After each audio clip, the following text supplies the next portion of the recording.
আল্লাহ আমার রব, এই রবি আমার সব।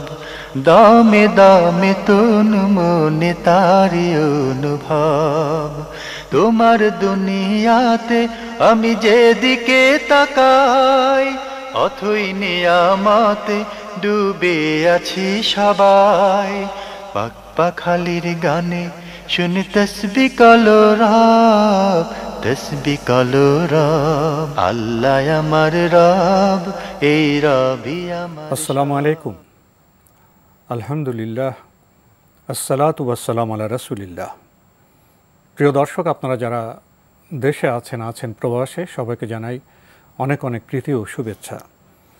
শুরু হলো এনটিভি আয়োজিত এবং লাভ হলো নিবেদিত অনুষ্ঠান আপনার জিজ্ঞাসা। আপনাদের সাথে আছি আমি জয়নুল আবেদিন আজাদ, আর আপনাদের মনে জাগা প্রশ্নের জিজ্ঞাসার জবাব দিচ্ছেন বিশিষ্ট আলেম ডক্টর মোহাম্মদ সাইফুল্লাহ। আসসালামু আলাইকুম ওয়া রাহমাতুল্লাহি ওয়া বারাকাতুহু। প্রিয় দর্শক, চলুন তাহলে জিজ্ঞাসার জগতে। শুরুতে একটি ইমেল যিনি পাঠিয়েছেন নাম প্রকাশে অনিচ্ছুক, লিখেছেন, বিয়ের দিনে সম্মিলিত মোনাজাত, গায়ে হলুদ, আতশবাজি ইত্যাদি কি জায়েজ আছে? না, বিয়ের দিনে এই ধরনের কাজগুলো জায়েজ নেই। আতশবাজি, তারপরে কি বলেছে আরো, গায়ে হলুদ আর সম্মিলিত মোনাজাত, এগুলো বিয়ের দিনের বিষয় নয়। তবে বিয়ের দিনে যদি মানে কনেকে সাজানোর প্রয়োজন হয়, সাজানোর কাজটি জায়েজ। কিন্তু গায়ে হলুদ যে টার্মোলজি, এই টার্মোলজি এটা অনেক কিছুকে কী করে অন্তর্ভুক্ত করে। এই জন্য সেখানে যদি সাজানোর কোনো বিষয় থাকে, ওইটা অবশ্যই জায়েজ হবে। জি, বিয়ের দিনে তো আপনার নব দম্পতির জন্য মোনাজাত করা হয়, এটা কেমন?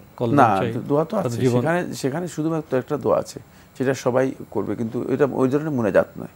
ওদের কোনো মোনাজাত বিয়ের দিনে সাব্যস্ত হয়নি সুন্নাহ দ্বারা।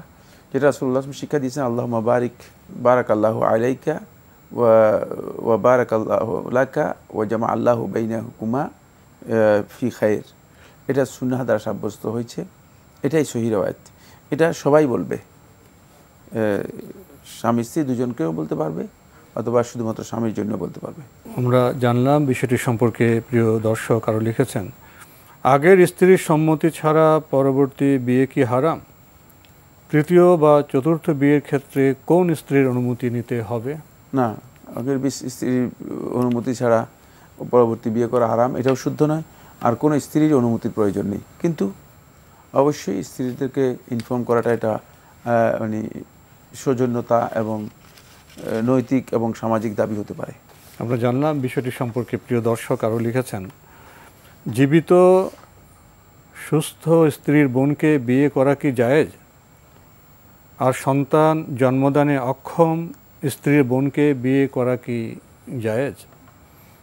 না, কোনো অবস্থাতেই একজন ব্যক্তির দুই বোনকে বিয়ে করা জায়েজ নেই। ও আনতাজমাউ বাইনাল উখতাইন, এটা হারাম, একেবারেই নস্সে কাতঈর মাধ্যমে হারাম হয়েছে যে দুইজন বোনকে একসাথে বিয়ে করা পরিপূর্ণরূপে হারাম। সুতরাং প্রশ্নই আসে এখানে সুস্থ অসুস্থ ইত্যাদি কোনো কিছু আসবে না, প্রসঙ্গ আসবে না। অবশ্যই তাকে প্রথম জনকে তালাক দিতে হবে, একজনকে তালাক দিয়ে তারপরে বিয়ে করতে হবে, একসাথে নয়। না, একসাথে নয়। জি, আমরা জানলাম বিষয়টি সম্পর্কে। প্রিয় দর্শক আরও লিখেছেন, বাংলাদেশে বা পৃথিবীতে কি এমন কোনো ইসলামী ব্যাংক আছে যে ইসলামী ব্যাংক সুদমুক্ত বা জায়েজ? আর যে কোনো ব্যাংকে যে কোনো পদে চাকুরি করা কি না জায়েজ নয়? ইসলামী ব্যাংক তো সুদমুক্ত। ইসলামী ব্যাংক নয়, ইসলামী ব্যাংক সুদমুক্ত না হলে ইসলামী ব্যাংক কিভাবে হবে? প্রশ্নই আসে না। এটা প্রশ্ন কিসের, মানে কি প্রশ্ন করলো এটা? ইসলামী ব্যাংক মানে তো সুদমুক্ত। সুদমুক্ত না হলে ইসলামী ব্যাংক হবে কি হবে? সেটা ইসলামী ব্যাংক হলো না, সেটা তো সুদী ব্যাংক হয়ে গেল, অথবা কনভেনশনাল ব্যাংক হয়ে গেল। সুদমুক্ত হলেই সেটা ইসলামী ব্যাংক, অন্যথা ইসলামী ব্যাংক তখন তো সে ব্যাংকে যে কোনো পদে চাকরি করা জায়েজ হবে, না জায়েজ তো আর কথা নয়। অবশ্যই ইসলামী ব্যাংকে চাকরি করা 100% জায়েজ হবে, কিন্তু ইসলামী ব্যাংক হতে হলে অবশ্যই সুদমুক্ত হতে হবে। এটা হলো আসল বিষয়। ইসলামী ব্যাংক হবে কোথা থেকে? এটা সবশেষে আপনি লিখেছেন, একটা বইয়ের নাম বলুন যে বই থেকে নিজে নিজে আরবি ভাষা ও আরবি ব্যাকরণ ভালোভাবে সহজে শেখা যাবে, বাংলা ও ইংরেজি ব্যাকরণ অনুযায়ী। আপনি দুরুসুল লোকাল আরবিয়া লিগাইরি নাতিকিনা বিহা, মানে এই বইটি পড়তে পারেন। ডক্টর ফা আব্দুর রহিমের লেখা। ডক্টর ফা আব্দুর রহিমের লেখা। ডক্টর ভি আব্দুর রহিম ইংলিশে সার্চ দিবেন, সার্চ দিলেই আপনি ইংলিশে সার্চ করলেই তার এই বইটি এসে যাবে ইংলিশেও। মানে এটা হলো অ্যারাবিক ল্যাঙ্গুয়েজ এবং আরবিক গ্রামার ভালো করে আয়ত্ত করার জন্য অত্যন্ত গুরুত্বপূর্ণ বই, যেটা মদিনা বিশ্ববিদ্যালয় থেকে বিশ্ববিদ্যালয়ে পড়ানো হয় থাকে, এবং তিনি মদিনা বিশ্ববিদ্যালয়ে এটা লিখেছেন। পরবর্তী সেটা ইংলিশ হয়েছে, পৃথিবীর প্রায় সব এখন অনেক ভাষাতেই, বাংলাতেও অনেকে এটাকে করেছেন। বাংলাতে পরিপূর্ণরূপে হয়েছে কিনা জানা নেই, কিন্তু কিছু কিছু অংশ হয়েছে। প্রথম খণ্ড বা দ্বিতীয় খণ্ড হয়েছে, 3 খণ্ডে প্রকাশিত একটি বই। 3 খণ্ডে এটাকে মানে ইংরেজিতে পাবেন আপনি 7 বা 8 খণ্ডে। আমরা জানলাম বিষয়টি সম্পর্কে। প্রিয় দর্শক, আমাদের হাতে একটি চিঠিটি পাঠানো হয়েছে মিফতাহুল জান্নাহ পাটেরবাগ, ঢাকা থেকে। আপনি লিখেছেন, স্বামী অফিসে চলে যান, নারী স্বামীর ঘরের কাজ করলে হাদিসে মানব কল্যাণের যা ফজিলত আছে তিনি কি তা পাবেন? না, পাবেন না। মানব কল্যাণের ফজিলতের বিন্দু মাসালা, ঘরের কাছে তার দায়িত্ব। মাসউলুন ওয়াহিয়া মাসউলাতুন আন বাইতি যাওজিহা, সে তার ঘরের, স্বামীর ঘরের দায়িত্বপ্রাপ্ত। তো ইসলাম তাকে দায়িত্ব দিয়েছে, দায়িত্ব পালনের সব তো পাবে। হ্যাঁ, দায়িত্ব পালনের সব পাবে, কিন্তু মানে মানব কল্যাণের তো অন্য জিনিস, মানব কল্যাণ ভিন্ন জিনিস, ওটা তো বাইরে কাজ করতে হবে। আরও লিখেছেন, শিশু নিজের কাজ নিজে করতে পারে না, মা যদি ওকে লালন পালন করে, বাবা অফিসে চলে গেলে তবে কি মা হাদিসে বর্ণিত মানব কল্যাণের ফজিলতগুলো সব পাবেন? একই প্রশ্ন, একই কথাই।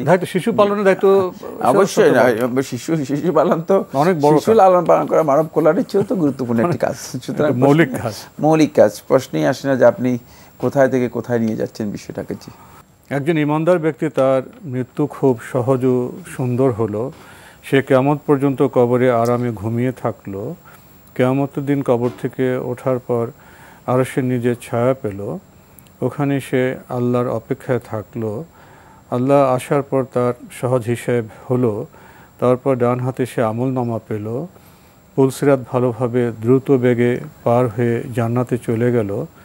যদি কোনো ব্যক্তি কোরআন সুন্নাহ অনুযায়ী চলে তবে কি এমনটা তাকে আল্লাহ তাআলা দেবেন? দিতে পারেন, আল্লাহ সুবহানাহু ওয়া তাআলা ক্ষমতা আছে, দিতে পারেন, কোনো সন্দেহ নেই। কিন্তু মানে আপনি যেভাবে পড়ে দিয়েছেন সেভাবে তো এত সরল অঙ্ক নয় এটা, আসলে আল্লাহ তাআলাই সবচেয়ে ভালো জানেন। কত বিষয় আছে, কত ক্ষমার বিষয় আছে, কত আল্লাহ তাআলা মেহেরবানি করে দিতে পারেন। আপনার বাকি প্রশ্নগুলোর জবাব আমরা প্রিয় দর্শক অন্য কোনো সময়ে দেওয়ার চেষ্টা করব। আমাদের হাতে একটি ইমেল এটি পাঠিয়েছেন তাজিন সুরভি, লিখেছেন, আমি আপনাদের অনুষ্ঠান নিয়মিত দেখি, আমার খুব ভালো লাগে। আমার প্রথম প্রশ্ন, রাফুল ইয়াদিন কখন কখন করতে হয়? রুকু থেকে ওঠার সময় আল্লাহু আকবার বলে রাফুল ইয়াদিন করব, নাকি রুকু থেকে ওঠার সময় প্রথমে সামি আল্লাহু লিমান হামিদা বলে তারপর আল্লাহু আকবার বলে রাফুল ইয়াদিন করব? রুকু থেকে ওঠার সময় তো আল্লাহু আকবার নেই, রুকু থেকে উঠে সামি আল্লাহু লিমান হামিদা বলতে হয়। এটা কি নামাজ, কি নতুন নামাজ আবিষ্কার করতেছে না কি আমি জানি না। রুকু থেকে ওঠার সময় সামি আল্লাহু লিমান হামিদা বলতে হয়, এবং সামি আল্লাহু লিমান হামিদা বলার সময় আপনি রাফুল ইয়াদান করবেন। সামি আল্লাহু লিমান হামিদা বলার আগেও করতে পারেন, বলার সময়ও করতে পারেন, বলার আগেও করতে পারেন, মানে বলার সময় করতে পারেন, দুটাই জায়েজ রয়েছে। সেক্ষেত্রে আপনি সামি আল্লাহু লিমান হামিদা বলবেন, আল্লাহু আকবার করতে আসবে। রুকু থেকে তো কে জানে, আমাদের সালাতের মধ্যে নবী সাল্লাল্লাহু আলাইহি ওয়াসাল্লাম যে সালাত শিক্ষা দিয়েছেন সেখানে আল্লাহু আকবার রুকু থেকে ভুল করে ফেলেছেন বোধহয়, জানি না আসলে কি হচ্ছে। আপনাদের বলে দিলেন কিভাবে করতে হবে। আপনি আরেকটি প্রশ্ন করেছেন, ভালো আমল যেমন সালাত আদায় করে, রোজা রেখে, কোরআন তেলাওয়াত করে কাউকে যদি বলি আমি এসব আমল করছি, তাহলে কি আমার ভালো আমল নষ্ট হয়ে যাবে? হ্যাঁ, যদি রিয়ার উদ্দেশ্যে বলে থাকেন, প্রচার করার উদ্দেশ্যে বলে থাকেন, তাহলে নষ্ট হয়ে যাবে।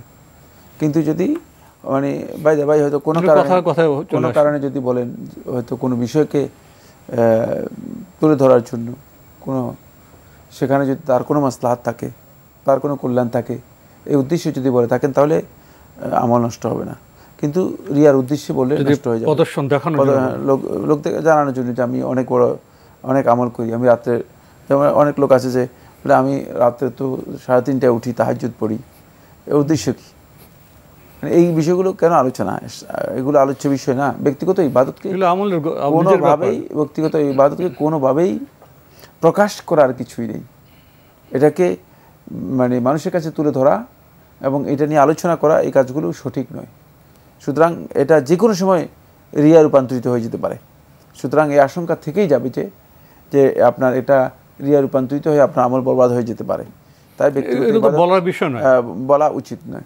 সেক্ষেত্রে লোকদেরকে আপনি যদি নসিহত করতে চান, তাদেরকে ইবাদতের জন্য নসিহত করবেন, কিন্তু একথা বলবেন না যে মানে আমি তো 3:30টায় উঠি, আপনিও 3:30টায় উঠেন।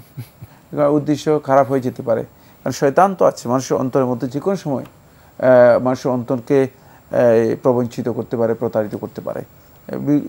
একটা খটকা লাগাই দিলেই মানে উদ্দেশ্য নষ্ট হয়ে যেতে পারে। জি।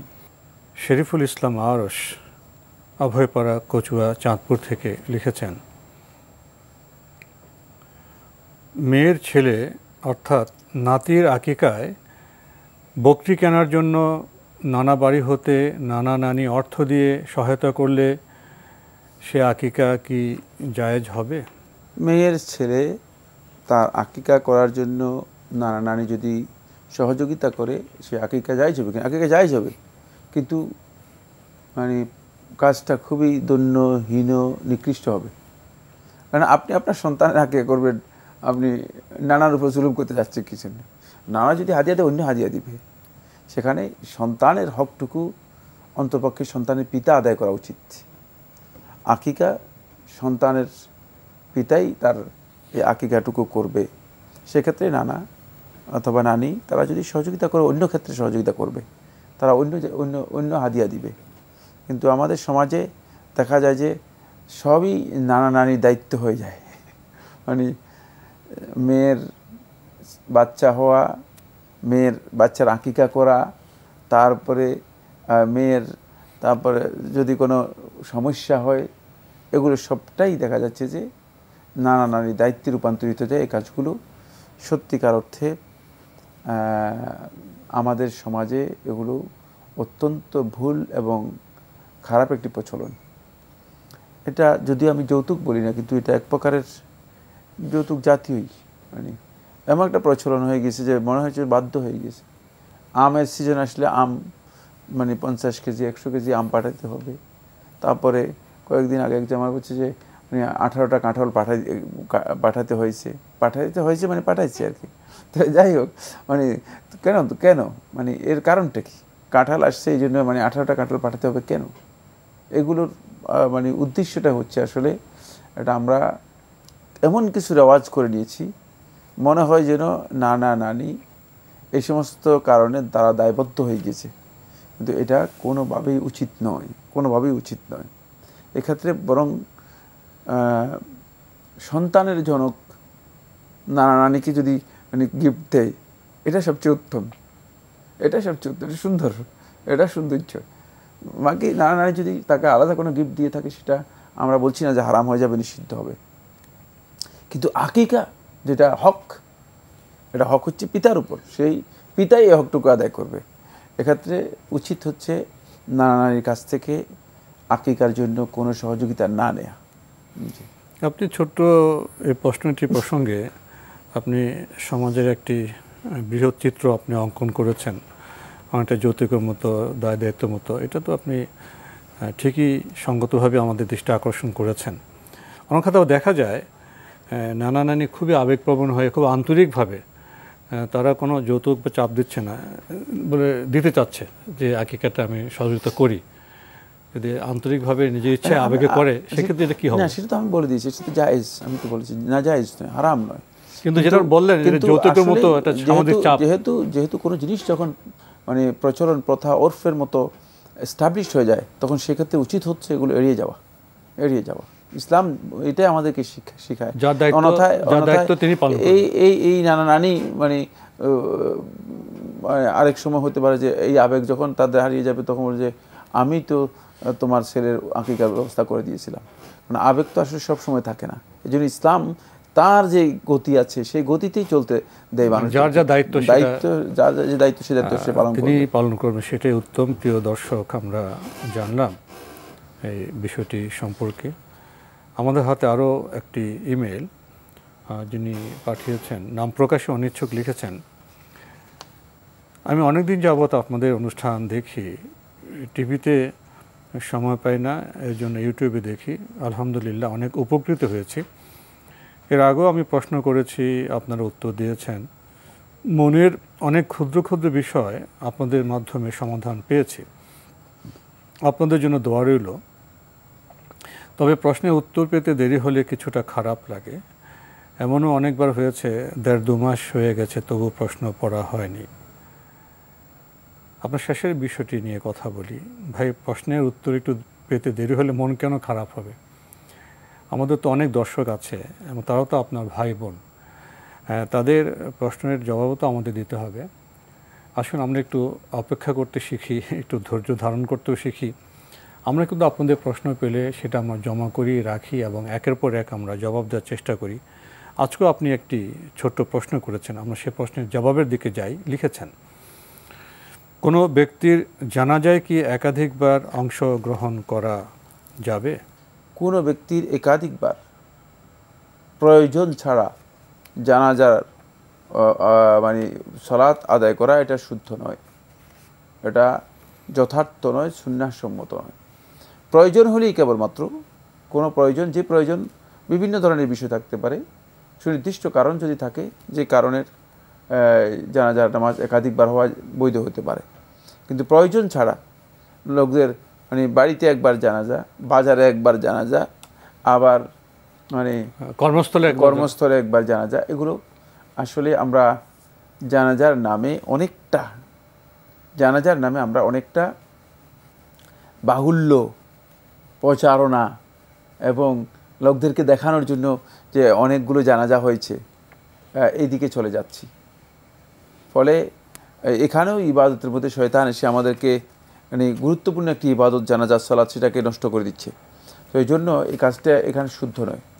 যদি কোনো কারণে তার জানাজার সালাত একাধিক হয় আর কেউ যদি মনে করেন যে তিনি একাধিক জায়গায় অংশগ্রহণ করতে পারবেন, তার জন্য একাধিক জায়গায় অংশগ্রহণ করা জায়েজ, তিনি অংশগ্রহণ করতে কোনো ধরনের বাধা নেই, জায়েজ হয়েছে। আমরা জানলাম বিষয়টি সম্পর্কে। প্রিয় দর্শক, আমাদের হাতে আরও একটি ইমেল পাঠিয়েছেন ইমরান, ঢাকা থেকে। লিখেছেন, আমি আগে নামাজ পড়তাম না, রোজাও রাখতাম না, কাজা নামাজের ব্যাপারে শুনেছি, এর জন্য আল্লাহর কাছে কান্নাকাটি করে তাওবা করতে হবে। আমার প্রশ্ন হচ্ছে, তাহলে রোজার বিধান কি হবে? আমাকে কি বিগত দিনের সব রোজা হিসেব করে রাখতে হবে? না, একই কথাই হিসেব। আপনি তো রোজা তো আপনি নষ্ট করে দিয়েছেন, রাখবেন কোত্থেকে? আপনি আল্লাহ তাআলার কাছে তওবা করার চেষ্টা করুন, আল্লাহ তাআলা যদি ক্ষমা করেন, ক্ষমা করলে মাপ পাবেন, অন্যথায় মাপ পাবেন না। অবশ্যই আল্লাহ রাব্বুল আলামিনের শাস্তির মুখোমুখি হতে হবে। তওবা করলে হয়তো মাফও করতে পারেন আল্লাহ সুবহানাহু ওয়া তাআলা। এখন তো উনি রোজা রাখছেন, রোজা রাখতে হবে। আর মানে এখন তো অবশ্যই মানে নিয়মিত রোজা রাখতে হবে। আর পুরাতন বেশি বেশি করে নফল সিয়াম পালন করুন, বেশি বেশি করে নফল সিয়াম পালন করুন, যেন আল্লাহ সুবহানাহু ওয়া তাআলা ওই ফরজ সিয়াম যেগুলো নষ্ট করে দিয়েছেন সেগুলো অন্তপক্ষে নফল থেকেও হলেও আল্লাহ রাব্বুল আলামিন যদি মাফ করেন, ক্ষমা করেন। এই জন্য আমরা জানলাম বিষয়টি সম্পর্কে। প্রিয় দর্শক, আমাদের হাতে আরও একটি ইমেল পাঠিয়েছেন হারুন চৌধুরী, চট্টগ্রাম থেকে। লিখেছেন, মসজিদে ফজর সালাত আদায় করার পর সূর্যোদয়ের পরে ইশরাকের সালাতের অনেক ফজিলতের বর্ণনা হাদিস শরীফে পাওয়া যায়, কিন্তু আমাদের অধিকাংশ মসজিদে ইমাম মুয়াজ্জিন ততক্ষণ অপেক্ষা করেন না, মসজিদের দরজা বন্ধ করে দেন। এটা কি ঠিক? কোনটা ঠিক? মসজিদ দরজা বন্ধ করে দেন? না, মসজিদ দরজা বন্ধ করা ঠিক নয়, কিন্তু মসজিদ বন্ধ না করে তাদের উপায় নেই, কারণ তারা তো মসজিদ থেকে চলে যাবে, এরপরে মসজিদে জিনিস চুরি হলে দায়িত্বকে গ্রহণ করবে, ঠিক না? মানে আপনি যখন মাসালা জিজ্ঞেস করবেন তখন আপনাকে জানতে হবে যে মানে এটা তাদের পক্ষে সম্ভব কিনা। এক্ষেত্রে অবশ্যই মসজিদ কমিটির উচিত তাদেরকে অন্তপক্ষে এতটুকু সুযোগ দেওয়া।